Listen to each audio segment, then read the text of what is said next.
Chapter 2. Welcome to Babylon, kid. Nothing quite has the power of stirring memories, whether good or bad, quite like music. Funny how a familiar song can instantly transport the listener back to a certain time in their lives and make them feel all over again the age they were at that particular time. With memories of those events which occurred throughout my life still so vivid in my mind, I've needed little prompting to be able to recall them. However, should I need any assistance, I can merely draw on my recollections of the songs I heard at the time. Consequently, music has always been a source of enjoyment and comfort to me, a love created initially by someone who consistently sought solace in music, that person being my mother. My earliest memories I can date from around the age of 2. Among them are of my elder sister Dee and I being strapped into the back seat of my dad's car and listening cheerfully to the music playing on the radio. The theme continued at home, where Mum played the songs of her favourite artists of the day, such as John Denver, ABBA, The Carpenters and the Bee Gees. On the radio, Jimmy Savile's Old Record Club of a Sunday lunchtime she'd particularly loathed to miss. While in those days Mum tended to listen to her music aloud, there'd come a time when, lost to those around her, she'd don a pair of oversized headphones and retreat into her own faraway world. Situated on a quiet suburban street in Lee, southeast London, our house at 31 West Dean Avenue was the first one which I firmly recall.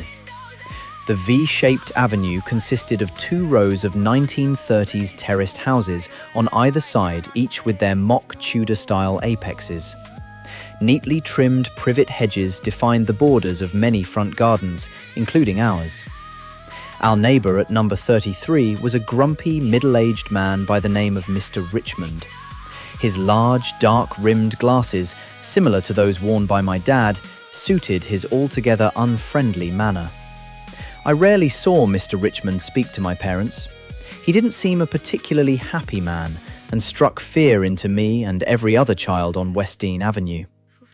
In contrast, Mrs. Bird, our neighbour at number 29, was a gentle and kind elderly lady. Next to her lived Auntie Mari. While not our actual aunt, all the children of the avenue referred to Auntie Mari by that name. A petite Asian lady, Auntie Mari would often come outside during warmer weather and dole out ice pops of many different colours from a brown paper bag. Needless to say, Auntie Mari enjoyed considerable popularity among the children of West Dean Avenue. Our home would have appeared to be nothing out of the ordinary to anybody who passed by. My bedroom window looked out onto the avenue alongside Mum and Dad's, while Dee's overlooked our back garden. My earliest memories of Dee are of a rather shy and introverted girl. Her chestnut brown hair cut in a basin style, so typical among 70s children, framed a small, oval-shaped face dotted with freckles. Her skinny frame lent itself perfectly to the kind of athleticism which enabled Dee to outrun most other 5-year-olds and outperform the boys in her favourite sport of football. Consequently, with her characteristic tomboyishness and athletic prowess, Dee was often asked if she was, in fact, a boy. As for me, with a carbon copy pudding bowl haircut, I resembled Dee, yet without the freckles and dark brown hair. With my light brown bowl cut resembling that of actor and comedian Tim Brooke Taylor, my Auntie Grace would often remark, each time she opened her front door whenever we visited, that I reminded her of the famed Goodies star. At little more than 5 feet tall, my mother's lack of height rather accentuated her stoutness. Despite being overweight, her round and protruding stretch mark-ravaged belly and similarly large breasts were to me both comforting and reassuring. In addition, Mum sported a peculiarity in the form of a chipped front tooth, which she said occurred following a fall while climbing out of a swimming pool as a child. With chestnut brown hair framing a pretty face, comparisons could be drawn between my mother and another well-known and overweight celebrity at the time in the form of international singing star Cass Elliot. As for Dad, he seemed like a giant to me, although most adults appear tall to small children. His dark, salt and pepper coloured hair brushed backwards exposed his receding hairline, while his ever-present dark-rimmed glasses created that same forbidding look of our neighbour, Mr. Richmond. Yet Dad's most prominent feature, sported by many men at the time, was his bushy, jawbone-length sideburns. Being below average height at 5 foot 6 inches tall and plagued by bowel problems which would bedevil him throughout his life, Dad cut a rather unhealthy and fragile figure, both physically and emotionally. A fundamentally unaffectionate man, I witnessed Dad belly laugh and cry no more than once. On account of their mutual love of football, Dad had an easier time forming a bond with Dee than he did with me. With my enjoyment of the music that Mum played, I developed a stronger attachment to her than to Dad. However, that did not prevent me, for now, from gravitating towards Dad until such time in the not-too-distant future when the nature of our relationship would dramatically and permanently change. Approaching his mid-40s by 1976, Dad had worked as an insurance agent for the best part of 20 years. Being a productive man, he appreciated routine and was one of life's grafters. His morning routine began by rising around 7 o'clock and making a cup of tea before having a strip wash at the bathroom sink, with the door always remaining open. Consequently, I grew accustomed to the sight of Dad's naked, hairless buttocks and pendulous scrotum dangling free as he bent over the sink. Both Mum and Dad thought nothing of wandering about the house, at times wearing very little clothing. Therefore, the sight of their near-naked bodies soon became a very familiar sight. A further mark of his eccentricity was how Dad shaved with an old-fashioned soap stick and brush.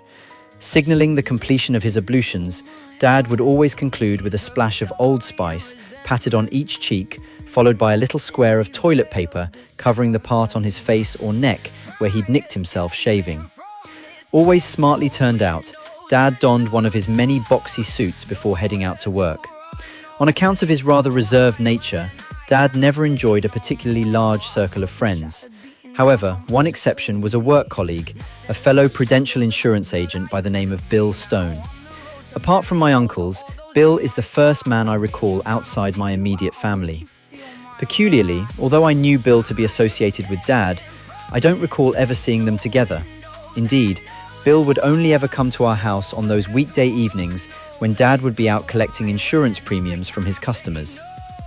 Possessing a charismatic personality with a frivolous streak, Bill appeared to be everything that my dad was not.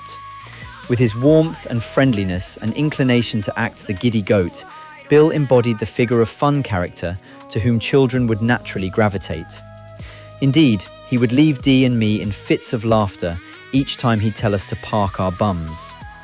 Although of a similarly slender build, Bill was slightly taller than Dad and had rather greasy-looking greying hair and a pointed nose. Also, unlike Dad, Bill was a heavy smoker and not as smart he turned out.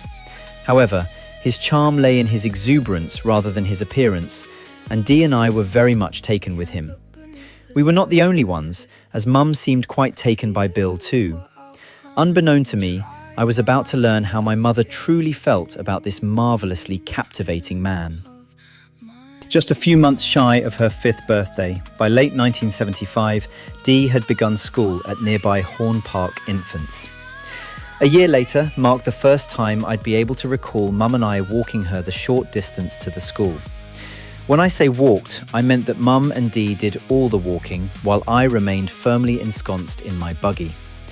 At the age of 3, my legs were far too small to be able to climb the steep hill leading to the forbidding-looking school building situated at the top. Having left Dee in the charge of the staff of Horn Park on this one particular day, Mum turned my buggy around before heading back the way we came. Even more terrifying than going up the hill was going down it. My fear of descending such a steep hill and the sight of the busy road at the bottom was such that the experience would give me nightmares for years after. Yet these particular dreams were characterized by my mother letting go of my buggy, which hurtled down the hill before careening into traffic. At this point, I'd suddenly awaken. To what extent these dreams led to my persistent bedwetting, I cannot say. However, more often than not during the early part of my life, I'd wake up with my pajamas, sheets and mattress soaked through. As we neared the bottom of the hill, rather than turn right and head for home, instead, Mum crossed the road and pushed my buggy through a gate and along a garden path.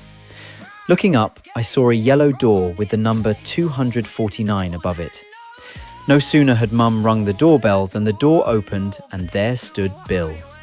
Following his greeting, Mum unfastened the safety straps on my buggy before lifting me up and taking me inside. Leading me into Bill's living room, Mum suddenly disappeared, following which in came Bill.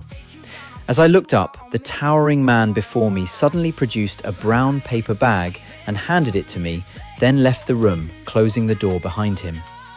Opening the bag, I reached inside and pulled out a game containing a blue-coloured plastic toy handgun and 2 table tennis balls. With the apprehension of finding myself all alone in a strange place, I didn't bother to break open the plastic and cardboard packaging of the toy before I opened the door in search of my mum. With neither Mum nor Bill anywhere in sight, I made towards the stairs and began to climb them. Just then, I heard the sound of muffled voices. As I reached the top of the stairs, the voices grew more distinct. I followed the sound to a door at the end of the landing and reaching up, I pulled on the handle. There before me, removing what remained of their clothing, were Mum and Bill, who then climbed into bed.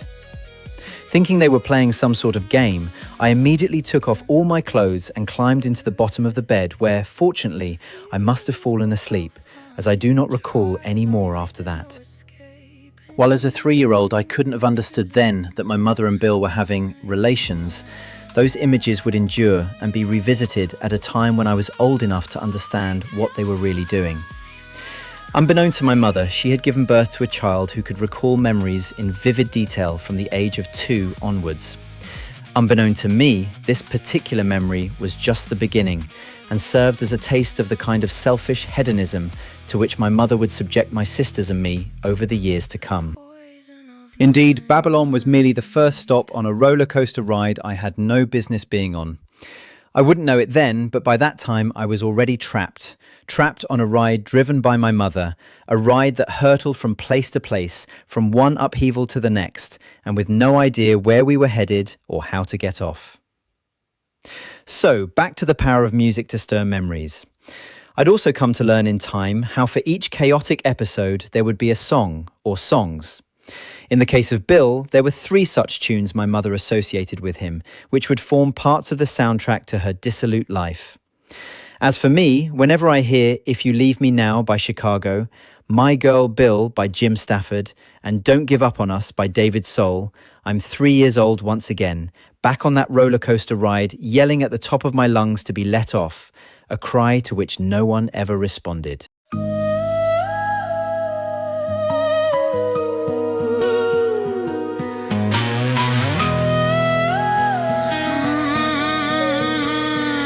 The poison of my mind.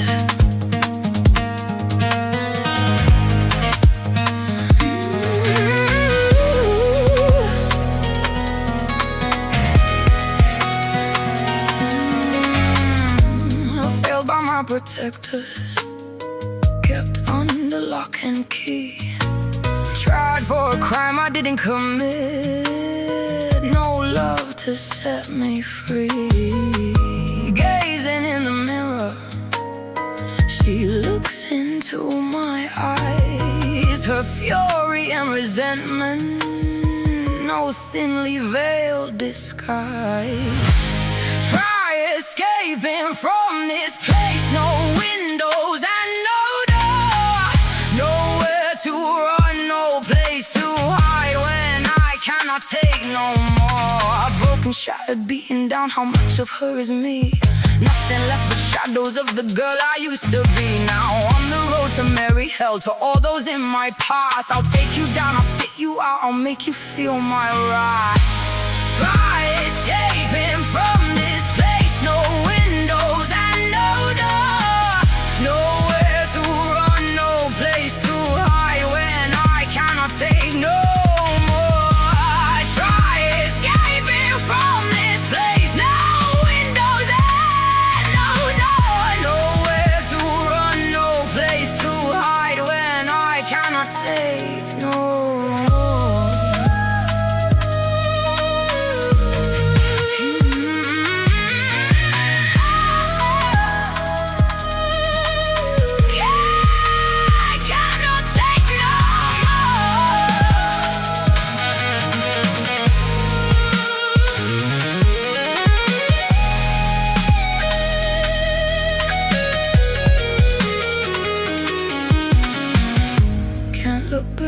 the surface for fear of what I'll find. Try as I might, there's no escaping the prison of my mind.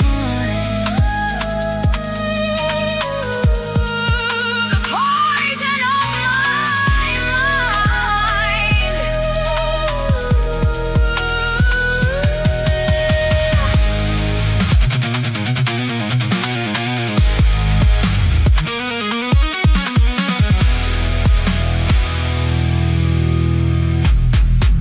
The poison of my mind.